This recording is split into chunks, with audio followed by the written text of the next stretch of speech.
Greetings to all you lovely ladies and gentlemen out there. I'm your host, the ProGent, and hey, it's time for new opera glasses. It's been a little bit. I've recently been on a Shin Megami Tensei kick for several things. One of which is the most recent review that came out for the ProGent show was Tokyo Revelation, being a Shin Megami Tensei OVA from the 90s, which was absolute hilarity, and I'm looking forward to seeing people's reaction to that. I also beat Strange Journey Redux recently, which was a long time in the making. That they really redid the game in such a way where it made it a lot more interesting, and actually, I feel way more playable. But that's not what I wanted to talk about today. I wanted to talk about the Shin Megami Tensei mobile game. I happen to be part of the closed beta for the mobile game, and for about a week, I got to play the game, try it out a little bit. It was a pretty good time. So one of the things that I noticed immediately was the graphics on it are really high end, even on the lowest setting. It looks like a very solid game, just visually to begin with. And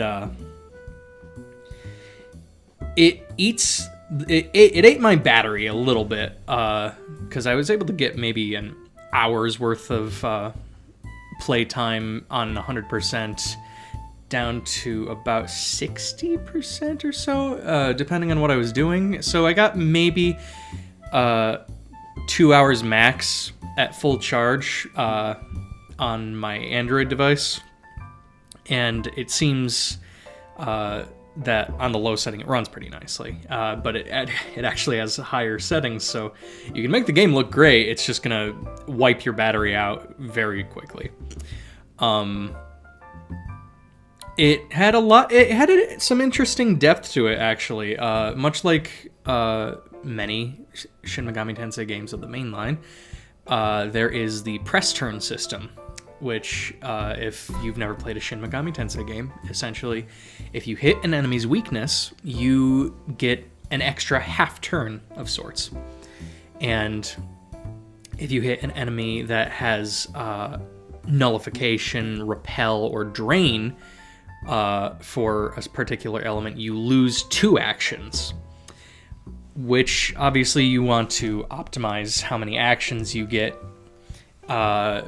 during your turn, and you want to make things lose actions in hopes that they target somebody with an attack that they don't have any, that they will just null or drain or repel.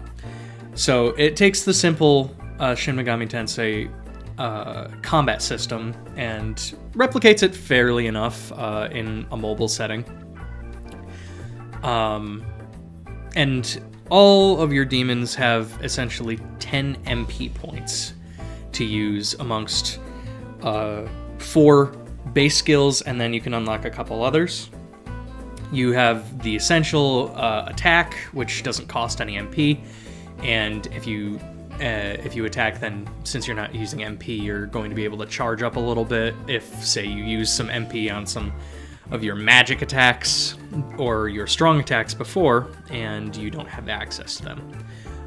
Then you have your magics, your Agi, Zan, Bufu, Zio, which are all various elements. You have Hama and Mudo, which are your light and dark, but in this situation they don't instant kill, they just do light and dark damage.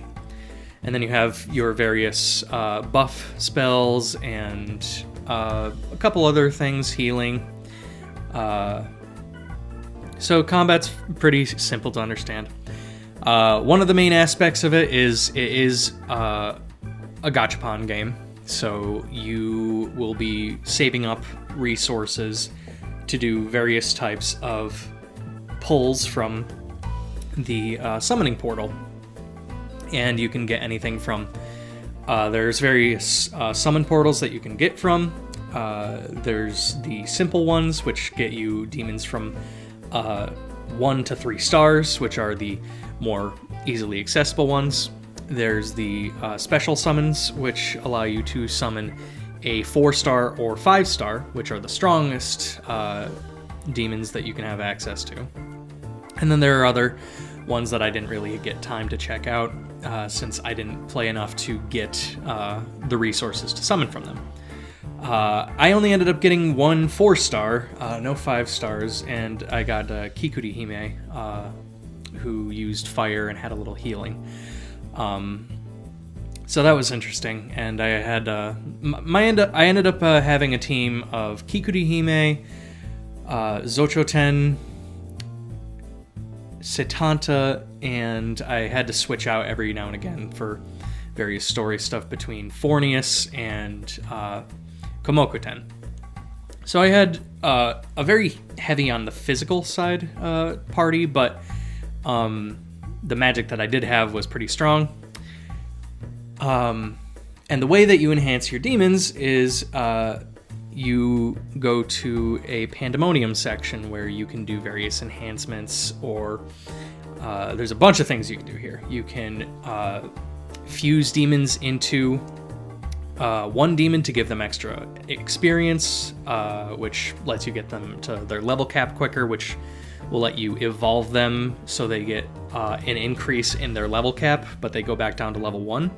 But they get permanent stat increases, so it's an incentive. An incentive to make sure that you get strong demons, even if, say, it's a weak demon. So you can actually get your Uber Pixie, like many games will allow you. On top of that, you can enhance a demon so that they unlock some new abilities. The symbol next to each demon has either a star, or it'll be I think it was a Star of David next to it. And the Star of David denotes a enhanced version of the demon that you have. This increases their stats permanently, and it makes them stronger because they have access to another skill. And then you also have the ability to fuse demons into your demons to give them special ability points, which lets you take abilities from other demons that you have and permanently give them to someone else. So say you have a good spellcaster that you enjoy, but you want to have them have a little bit more diversity in their elemental spells. And obviously you want it on them because they have a higher magic stat.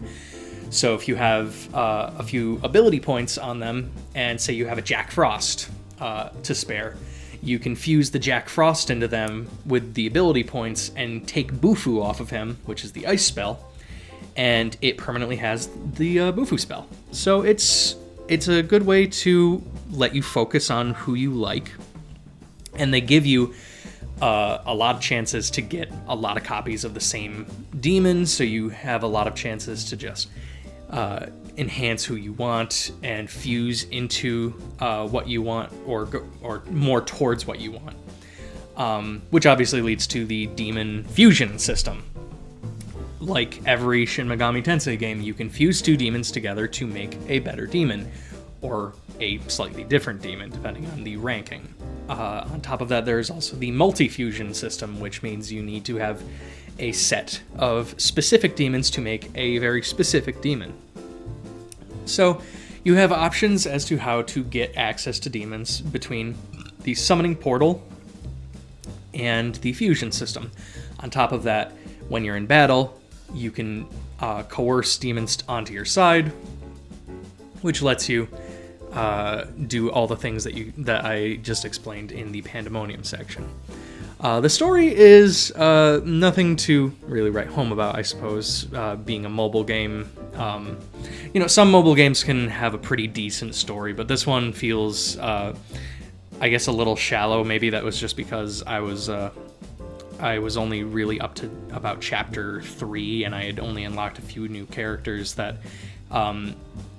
this is actually an interesting part. As you progress through the story, you get different leaders in access to your battles, and they have different abilities that you can use while they're in battle to not only enhance your party, because some of them have the ability to permanently just all the demons in their party have an increase to their stats, or some of them have passive abilities that say, like the main character, I believe, had a 10% chance to restore 1 MP to any member of your party whenever they use something, or whenever their turn came up. So that would be useful if you wanted to get back more MP quickly. And then one of the characters who looks very much like Lupin III with an afro, has the ability to get social skills. So he can talk to demons easier, he can bribe demons easier, he can make demons beg for mercy easier, so he lets you just get a bunch of demons for free. And there's a couple other people that do a couple different things. So it diversifies your playstyle based on your leaders and your demons.